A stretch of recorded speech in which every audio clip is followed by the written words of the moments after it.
So thank you very much for the introduction, and thank you very much for the invite to speak today. I am Mark Poling. I'm on the Board of Trustees for the Water Environment Federation. And on behalf of the Federation, let me say salam alaikum, and thank you again for letting me be here. So I'm going to talk for just a few minutes. Let me start my timer, try to stay on time today. So about becoming a utility of the future and some of the tools that we've developed, and I'm going to do this in two ways. The utility that I work for that sends me a paycheck when I'm not doing WEF work.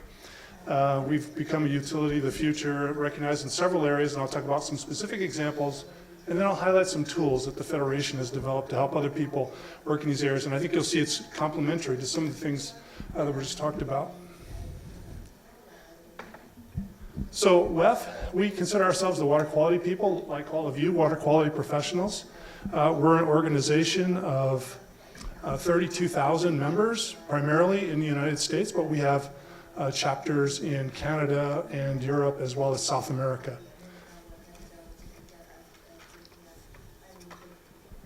So the Utility of the Future program that was initiated a few years ago is a cooperative effort with the Water Environment Federation and 4 other entities, including the U.S. Environmental Protection Agency. And it was developed to try and help utilities move to resource recovery and another number of other areas that we know is important for our long-term future. And I know this is an arid region, you can probably appreciate this, but for most of the history of the U.S. we've had plenty of water. But that's not true anymore, especially in the Southwest and even in the Southeast parts of the country, where they've had droughts and there's a lot of water scarcity, and a growing population has put a lot of demands on water. So the program is really centered around organizational culture, and I'll talk a little bit about that when I highlight the examples. But being recognized as a utility of the future, there's 7 areas that you can be recognized in, and I'll talk in more detail about those. So far, there's been 105 utilities, mostly in the United States, but also in Canada and Denmark and Australia that have been recognized. So those areas are beneficial biosolids reuse, partnering and engagement. So I'll talk a little bit about that. We partner with quite a few organizations. Energy efficiency, energy generation and recovery, nutrient reduction and materials recovery, water reuse, obviously a very important. I've heard lots of talks about that today and during the conference, and watershed stewardship, which is similar to the wetlands that were just created. So the utility I work for, we're Clean Water Services. We're very fortunate. For the most part, we get a lot of rain. We get about 9 months of rain. We get 3 months of drought every year. And we are located on the western coast of the United States in the Pacific Northwest. Our service area, we have about 600,000 people that we serve, about 175,000 direct customers. And if you're familiar with Intel, that makes computer chips, we have the largest set of facilities in the US, and they're our largest customer. So our organization was created because we needed to do a better job of treating wastewater. It was really hurting the river and the local streams. But it's really evolved since then. We're about 40 years old now, and we've really grown from just simply treating wastewater to prevent harm to the environment to moving to doing recovery of the resources that, in essence, are delivered to our doorstep every day at our treatment facilities. One of the areas we've been recognized in is community outreach. When I first started, I used to think that that no news was good news. I never wanted to be in the media, because typically when we were in the media, it meant something went wrong. But I came 180 on that, because if the only time that your customers hear about you is when something goes wrong, that's bad, because that's all they're going to think about you. So we've really engaged in community outreach. We try to work with the local media when we're doing some good work. We invite people in. We have open houses at our treatment facilities. And we also have a community presence. We have a school program, and we also go to community events, and you can see that in the tabling event here. Another area we were recognized in, we had a mandate to do some cooling in the Northwest. Most of our creeks and streams are cold, and they support cold water species like salmonids and trout. And so our wastewater effluents too warm to meet that standard. One of the things we looked at was putting chillers in. That would have cost $100 million or more. And plus, you think about environmental consequence of that, all the power it uses, and it would only had a very small effect. So instead, we worked with our regulator, and we started planting trees and restoring the area around the streams. And to date, we've planted more than 5 million trees and shrubs in the last 12 years. And we've recovered about 50 miles of streams. We're also recovering nutrients. So we had a biosolids program for a long time where we collected the organic material, treated it, and then we put it on farms, local farms. But we're now also recovering struvite, which is a mineral form of phosphorus and nitrogen, and it's precipitated with magnesium. If you've ever run a treatment plant, sometimes you get that where you don't want it to be. It can plug up pipes, but instead we're recovering that. We bring it out as small pellets, and it's sold as fertilizer.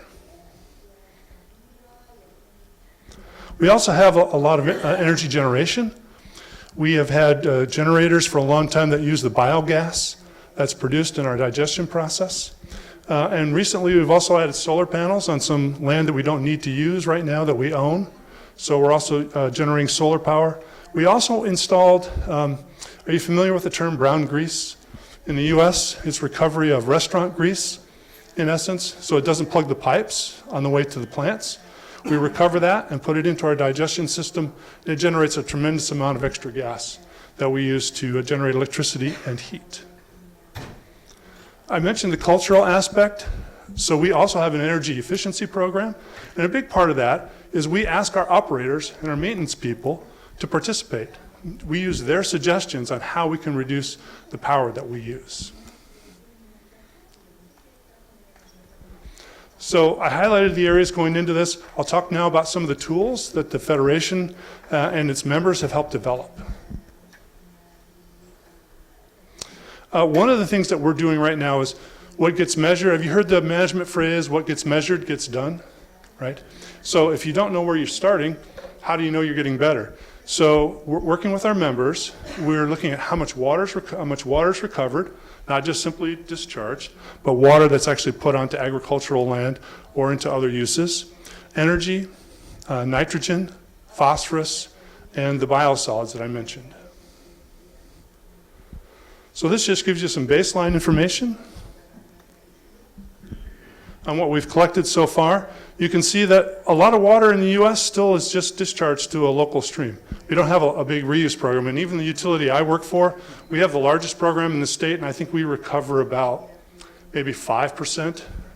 But our river also needs the water too, so we consider that actually part of recovery.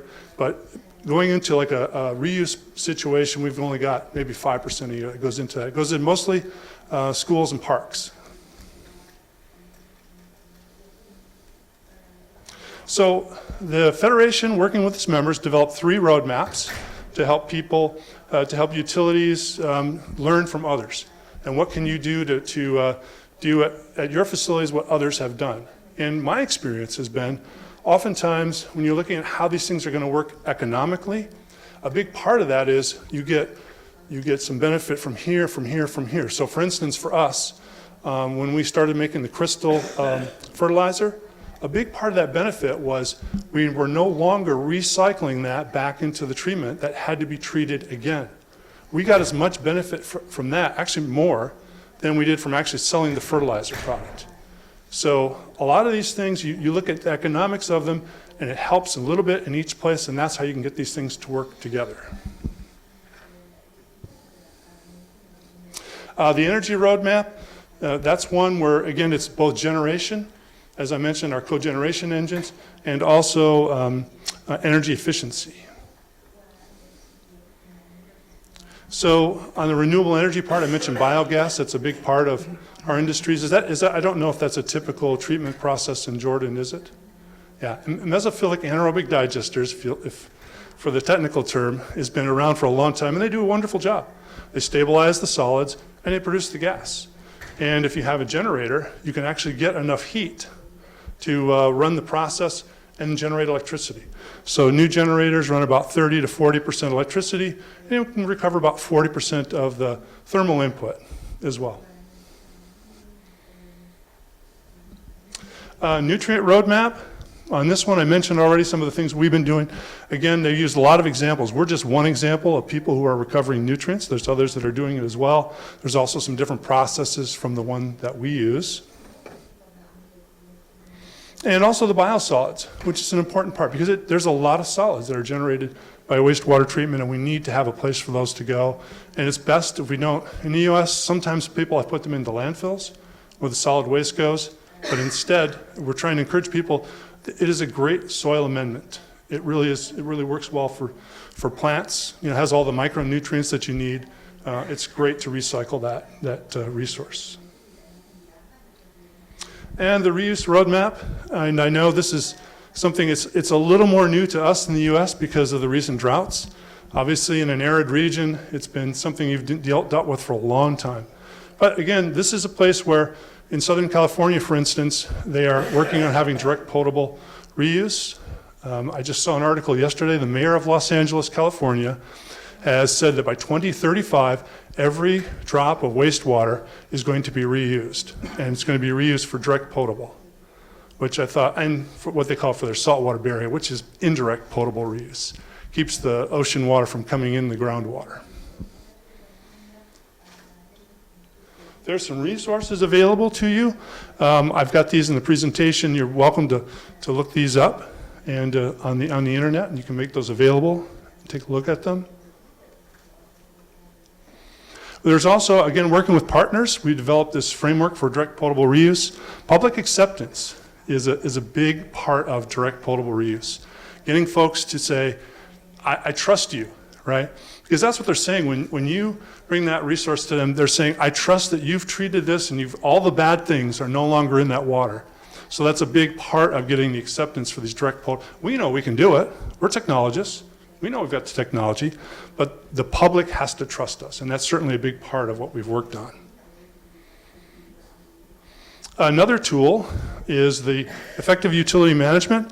So for those of you who are utility managers, there's a lot of things in here about how to run a utility and help you be more efficient and more effective, hiring practices, all kinds of business processes, as well as the technical aspects.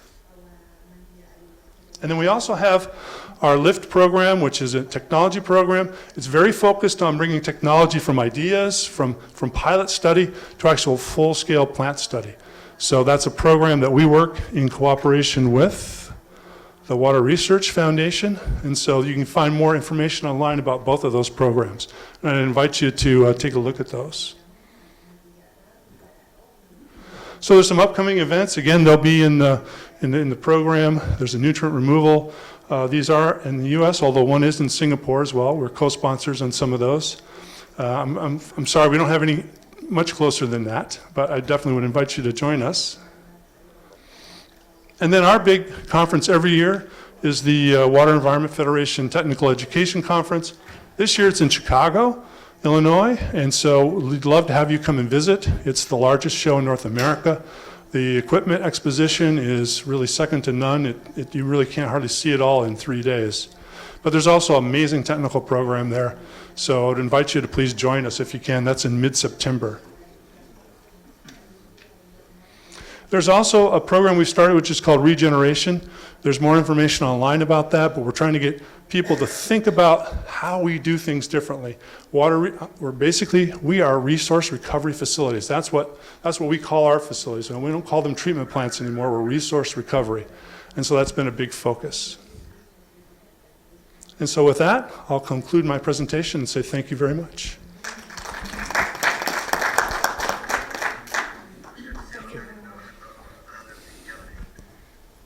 Thank you very much, Mark, for your comprehensive overview about what the utility is doing, and it links for sure with what Zeina already presented. And in the same theme, Dr. Nouma Sharif, she will continue with her presentation on something related to sludge. She will give a talk on thermal sewage sludge disposal in stationary fluidized bed firing DN400 by using fuel BRAM from garbage. Dr. Nouma Sharif, she has a PhD in environmental engineering from Germany, and she's a senior expert for water, environment, and sustainable development with extensive experience in environmental and water policy advice and management in the Middle East and North Africa, with more than 15 years of experience in German water sector in Frankfurt and Cologne in Germany as project manager in the field of water technologies. So, Dr. Nouma, please, the floor is yours.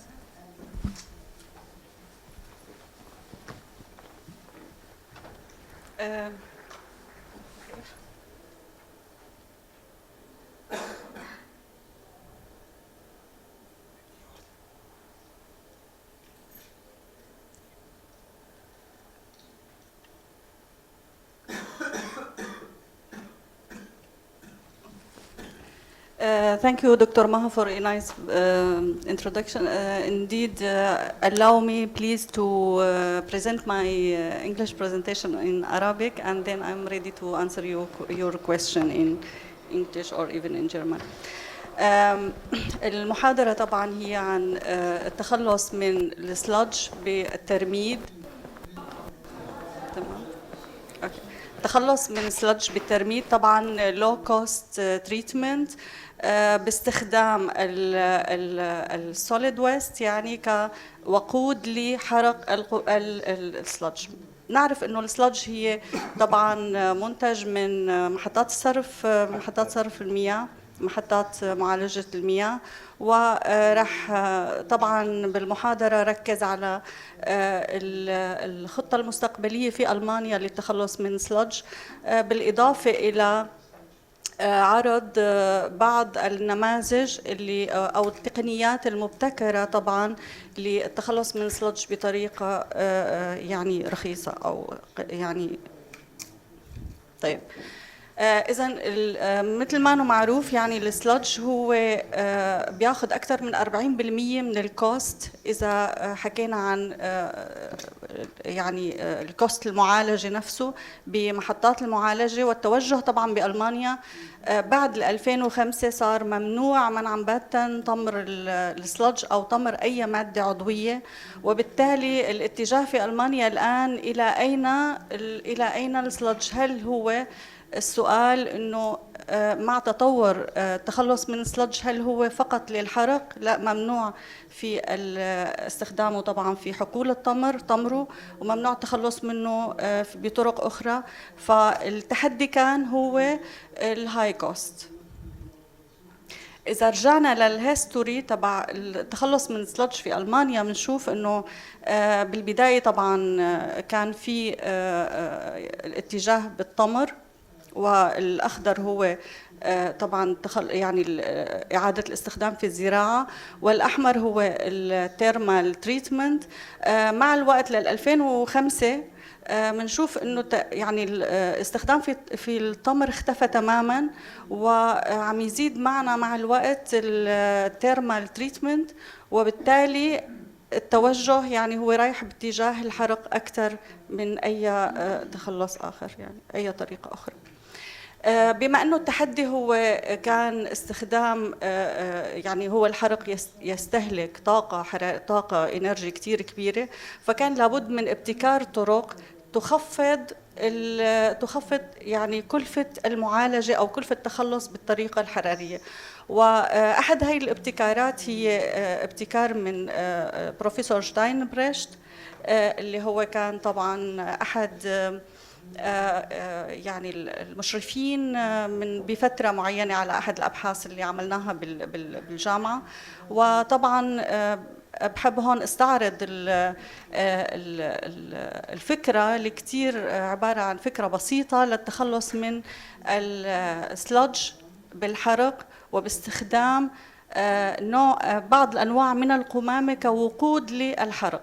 إذن هون إذا بتشوفوا بالصورة بيتم حقن السلج من الأسفل، وطبعا بعد تسخين المحطة إلى درجة حرارة 800 ل 850 درجة مئوية بيتم تسخين المحطة ممكن بالغاز أو نحن استخدمنا زيت الرابس لتسخين المحطة لدرجة الاحتراق 800-850. وإذا بتشوفوا بالطرف يا ريت لو في لايز ليزر بوينت. طبعا يتم حقن السلج من الأسفل ومن الجانب. طبعا أثناء حقن السلج رح تنزل الحرارة باعتبار أنه السلج هو نيجاتيف إنرجي يستهلك الحرارة أثناء الحرق. وطبعا ضخ السلج السائل يعني الدراي ماس هو 16% ل 25%. فنحن ما بنحتاج بهي الطريقة انه نحن نعمل دراينج للسلج. لما تنزل الحرارة